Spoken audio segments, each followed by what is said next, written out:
Lorsqu'on pénètre dans la salle d'exposition, on a la sensation d'un déjà-vu. Ces affiches ont été largement reproduites au fil des années. Mais ici, ce sont les originales qui nous sont dévoilées, comme celle qui représente son ami Aristide Bruant. Le chansonnier en voulait des centaines dans tout Paris. On a le témoignage dans des journaux de l'époque qui écrivent quand est-ce qu'on sera débarrassé des affiches de Bruant. Il y en a dans toutes les rues, on ne peut pas faire un pas sans tomber sur une de ces affiches.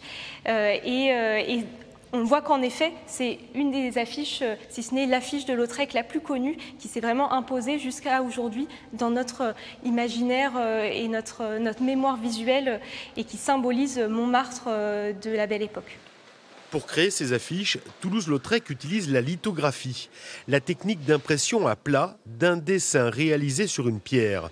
Mais avant de dessiner, l'artiste croque des esquisses préparatoires que l'on peut voir ici.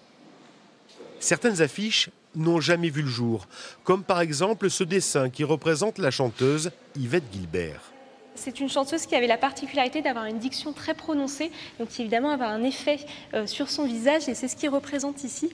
Mais on voit bien que ça n'a pas plu finalement à cette chanteuse, et dans d'autres affiches, elle, réalisée et acceptée, elle a souvent des visages beaucoup plus lissés qui la mettent plus en valeur. Au total, le maître a réalisé 31 affiches de 1891 à 1901, date de sa mort. C'est un pionnier de la publicité.